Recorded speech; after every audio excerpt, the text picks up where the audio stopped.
سب سے پہلے تو پاکستان بھر سے آئے ہوئے اپنے صحافی بھائیوں بہنوں کی عظمت اور ان کی جرأت اور ان کی ہمت کو میں سلام پیش کرتا ہوں کہ وہ اس جابرانہ دور میں بھی اپنے حق کے لیے آواز اٹھانے سے پیچھے نہیں ہٹے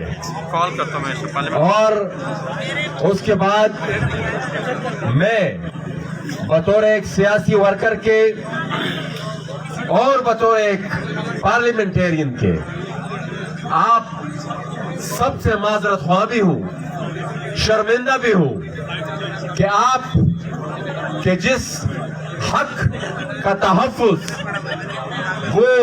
ہماری ذمہ داری تھی، آج وہ ذمہ داری ہم نہیں پوری کر رہے اور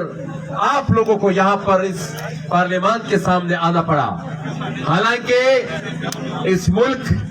کے ہر ایک طبقے کی، اس ملک کے صحافیوں کی، اس ملک کے انجینئرز کی، اس ملک کے ڈاکٹرز کی، اس ملک کی لیڈی ہیلتھ ورکرز کی، اس ملک کے کلرکس کی، اس ملک کے تمام صوبائی اور وفاقی کے ملازمین، ان کے حقوق کا تحفظ یہ ہماری ریسپانسبلٹی ہے، یہ پاکستان میں موجود سیاسی قوتوں کی ریسپانسبلٹی ہے، یہ ان پارلیمنٹیرینز کی ریسپانسبلٹی ہے۔ لیکن آج افسوس کا مقام ہے کہ وہ پارلیمان وہ اپنا کردار ادا نہیں کر رہا، وہ سیاسی قوتیں وہ اپنا کردار ادا نہیں کر رہی، اور آج ہماری صحافی بہن بھائیوں کو پاکستان کے طول و عرض سے مجبور ہو کر اپنے حقوق کے تحفظ کے لیے یہاں پر آنا پڑ رہا ہے۔ آج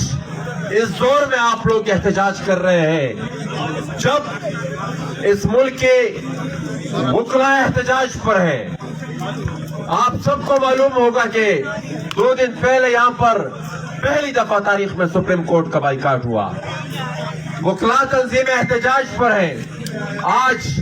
آپ لوگوں کی صورت میں پورے ملک کی صحافتی تنظیمیں، پورے ملک کے پریس کلب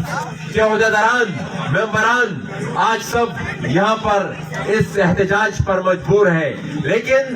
یہاں پر بے شرمی کی انتہا ہے کہ ابھی تک کسی حکومتی عہدیدار کی طرف سے یہاں پر ان سے یہ قدر پوچھا نہیں گیا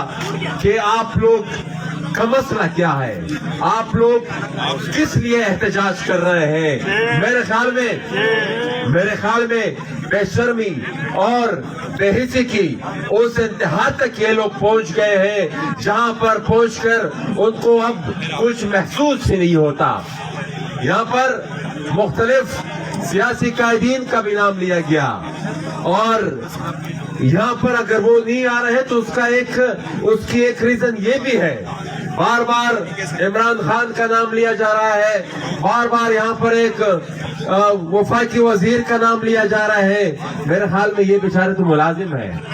یہ تو نوکری کر رہے ہیں، یہ تو ان کو تو نوکری دلائی ہی اس لیے گئی ہے کہ جو کچھ ہم آپ کے سامنے رکھیں گے آپ نے صرف اس پر چھپا لگانا ہے، آپ نے اس پر مہر لگانا ہے۔ ان کی صرف یہی اوقات ہے۔ اصلی مسئلہ، بنیادی مسئلہ ان عامروں کا ہے جو 40 سال تک ڈائریکٹلی اس ملک پر قابض رہے ہیں، اور اب وہ انڈائریکٹلی ان مہروں کے ذریعے حکومت کر رہے ہیں۔ لیکن میرے خیال میں یہ جو موجودہ جس دور سے ہم گزر رہے ہیں، یہ جو قوانین آئے دن ہمارے سامنے آتے ہیں، یہ جو کالے قوانین یا جو ابھی جو قانون یہ لوگ کر میڈیا اتھارٹی کے نام پر وہ لے کر آ رہے ہیں، میرے خیال میں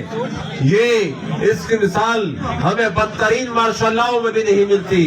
یہ بدترین مارشل لاء سے بھی بدتر مارشل لاء ہے جس نظام سے آج ہم گزر رہے ہیں۔ لیکن ساتھیوں، جتنی آپ نے ہمت کی، جتنے آپ لوگوں نے یہاں پر استقامت کا مظاہرہ کیا،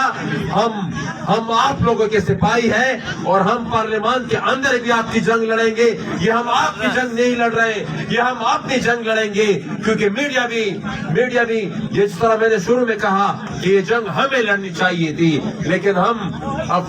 افسوس ہے کہ سیاسی قوتوں نے بھی وہ کردار ادا نہیں کیا. ہم آپ کے ساتھ شانہ بشانہ کھڑے ہیں, پارلیمان کے اندر بھی اس کی مخالفت کریں گے, یہاں پر